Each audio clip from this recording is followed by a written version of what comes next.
Vous êtes en compagnie de Radio Taïwan International.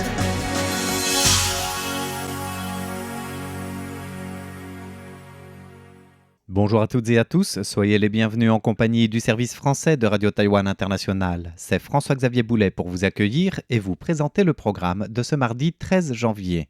Vous pourrez tout d'abord suivre le journal de l'information en compagnie de Sassa et je vous retrouverai juste après le bulletin d'info pour le décryptage où nous reviendrons sur les nouvelles stratégies de réduction plastique par le ministère de l'Environnement.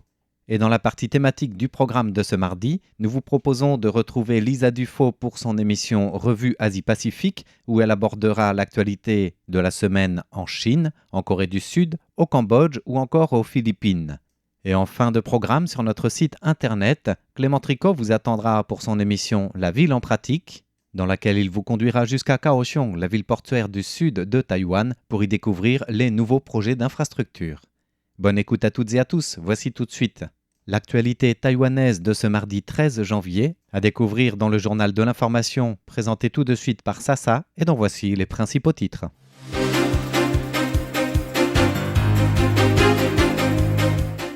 Selon le quotidien The Guardian, la Chine fait pression sur l'Union européenne pour empêcher l'entrée de personnalités politiques taïwanaises.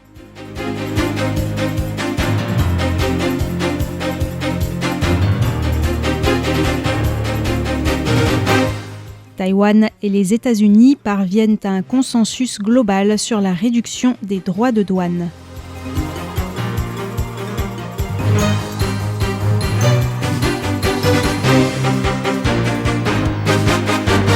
La commission ministérielle des Affaires continentales répond aux critiques de l'opposition sur le projet d'amendement à la loi anti-infiltration chinoise.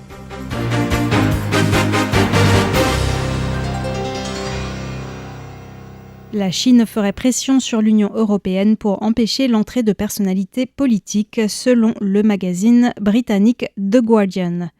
Celui-ci a révélé aujourd'hui que, selon plusieurs sources diplomatiques, la Chine aurait fait pression sur certains pays européens afin qu'ils interdisent l'entrée sur leur territoire aux personnalités politiques taïwanaises. Les autorités chinoises, par l'intermédiaire des ambassades, auraient ainsi adressé des requêtes écrites ou orales en novembre et décembre 2025, mettant en garde contre le fait de franchir les lignes rouges de la Chine. Selon une note consultée par The Guardian, la Chine affirme respecter la souveraineté européenne dans l'élaboration et la mise en œuvre des politiques de visa, mais dénonce des failles systémiques permettant des visites fréquentes de dignitaires taïwanais. Les autorités chinoises s'appuient sur le code frontière Schengen, selon lequel l'une des conditions d'entrée pour les ressortissants de pays tiers est qu'ils ne doivent pas être considérés comme une menace pour les relations internationales d'un État membre. Or, selon le gouvernement chinois, l'autorisation d'entrée de responsables taïwanais dans les pays européens menacerait les relations de ces pays avec la Chine. Les autorités chinoises ont également suggéré que les pays européens suivent l'exemple des Nations Unies en interdisant l'accès aux bâtiments gouvernementaux à tous les ressortissants taïwanais. La note consultée par The Guardian évoquait notamment le discours de la vice-présidente Xiaobi Kim lors du sommet de l'Alliance interparlementaire sur la Chine, AIPAC, qui s'est tenu au Parlement européen en novembre dernier, et les visites du ministre des Affaires étrangères Lin Jialong. À noter que l'ancienne présidente taïwanaise Tsai Ing-wen s'est également rendue en Europe en 2024 et 2025. Le ministère chinois des Affaires étrangères n'a pas répondu à la demande d'information du Guardian, tandis que le ministère taïwanais des Affaires étrangères a de son côté affirmé que les visites de personnalités politiques en Europe étaient totalement indépendantes de la Chine et que cette dernière n'avait aucun droit d'intervenir. Taïwan et les États-Unis parviennent à un consensus global sur la réduction des droits de douane. Dans le cadre des droits de douane réciproques américains entrés en vigueur en août dernier pour 6 mois, Taïwan est soumis à un droit de douane temporaire de 20%. Le New York Times a révélé qu'un accord commercial entre Taïwan et les États-Unis était en cours de finalisation et que les droits de douane sur les produits taïwanais importés par les États-Unis devraient être réduits à 15%. En contrepartie, le géant taïwanais des semi-conducteurs TSMC devrait s'engager à accroître ses investissements aux États-Unis avec la construction d'au moins 5 nouvelles usines, souligne le journal. À cet égard, la porte-parole du yuan exécutif, Janet Lee, a déclaré aujourd'hui que Taïwan et les États-Unis étaient parvenus à un consensus général sur les points clés concernant les droits de douane, sans toutefois apporter des précisions chiffrées à ce stade. On l'écoute.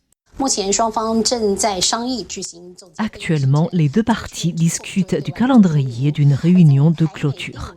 Une annonce sera faite après confirmation. À l'issue du 5e cycle des réunions en présentiel entre Taïwan et les États-Unis, Taïwan a négocié la coopération en matière de chaîne d'approvisionnement avec le département du commerce américain par vidéoconférence et échange de documents écrits sur la base du modèle taïwanais. Nous avons également demandé aux États-Unis de nous aider à obtenir des terrains, de l'eau et de l'électricité, des visas et une facilitation administrative afin de créer un environnement d'investissement favorable aux entreprises taïwanaises.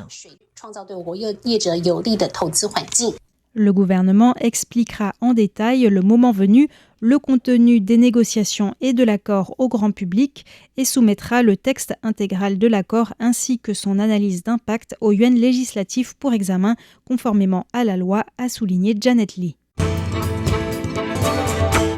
La diplomatie taïwanaise sereine après la visite du président sud-coréen en Chine. Lee Jae-myung a effectué la semaine dernière une visite en Chine sur laquelle est revenu le ministre taïwanais des Affaires étrangères Lin Jialong. Concernant la principale préoccupation de Taïwan, à savoir si la Corée du Sud pourrait constituer une éventuelle faille dans la première chaîne d'îles, Lin Jialong a déclaré lors d'une interview que Lee Jae-myung est relativement pro-chinois, mais que lors de la visite du président américain Donald Trump à Séoul en octobre dernier, il avait exprimé publiquement son inquiétude quant à la paix et à la stabilité dans le détroit de Taïwan. En outre, Lin Jialong a souligné que les discussions lors de la visite de Lin Jae-myung en Chine ont porté principalement sur le commerce. Il a déclaré «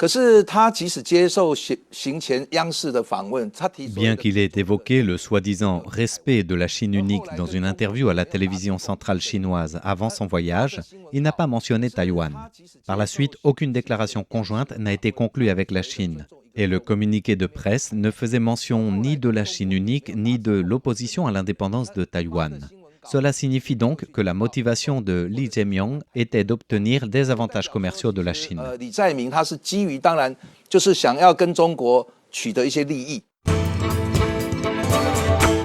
Malgré le retrait américain de l'OMS, Taïwan poursuivra ses efforts pour participer aux travaux de l'organisation. Le retrait des États-Unis de l'Organisation mondiale de la santé entrera officiellement en vigueur ce mois-ci. Jonathan Swan, directeur du département des organisations internationales du ministère taïwanais des Affaires étrangères, a rappelé aujourd'hui que malgré ce retrait imminent, les États-Unis avaient réaffirmé à plusieurs reprises leur soutien à la participation internationale de Taïwan, y compris l'administration Trump depuis son investiture. Jonathan Swan a précisé que la diplomatie taïwanaise poursuivra ses diverses coopérations internationales dans le domaine de la santé et ne relâchera pas ses efforts pour être invité à participer à l'Assemblée mondiale de la santé ainsi qu'aux activités de l'OMS. La MAC répond aux critiques de l'opposition sur le projet d'amendement à la loi anti-infiltration. Le vice-président de la Commission ministérielle des Affaires continentales, la MAC, Liang Wenjie, a été interrogé hier par les députés à l'occasion de l'examen d'un projet d'amendement de la loi anti-infiltration. Ce fut l'occasion pour lui de répondre aux critiques du groupe parlementaire du Kuomintang qui estime que ces modifications visent à réprimer la liberté d'expression et à contrôler la pensée, instaurant ainsi une dictature du DPP, le parti démocrate progressiste actuellement au pouvoir. Liang Wenjie a affirmé que selon lui, le faible taux de condamnation lié à la loi anti-infiltration ne signifiait pas qu'elle était inefficace. Un acquittement ne signifie pas nécessairement l'innocence du suspect, mais souvent qu'il n'existe aucune preuve permettant d'établir que l'infraction répond aux critères légaux. Compte tenu de l'expertise du Parti communiste chinois en matière de dissimulation de ses financements et de son personnel, l'obtention de preuves est difficile. Or, le pouvoir judiciaire taïwanais est tenu de mener les procès conformément à la loi, ce qui nécessite des preuves et explique le faible taux de condamnation.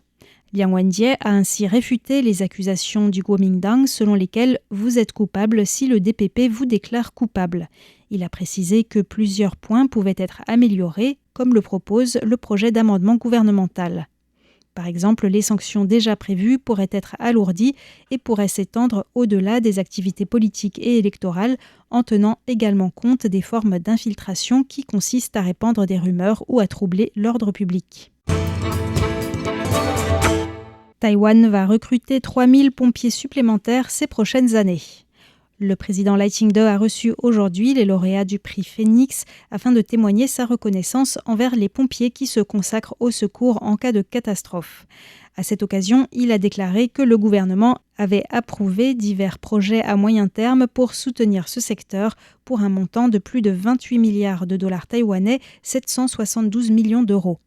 Le président a ajouté que, s'appuyant sur le succès du recrutement de 3000 pompiers depuis 2019, 3000 pompiers supplémentaires seraient recrutés d'ici à 2028 afin de renforcer les capacités de lutte contre les incendies et de secours en cas de catastrophe.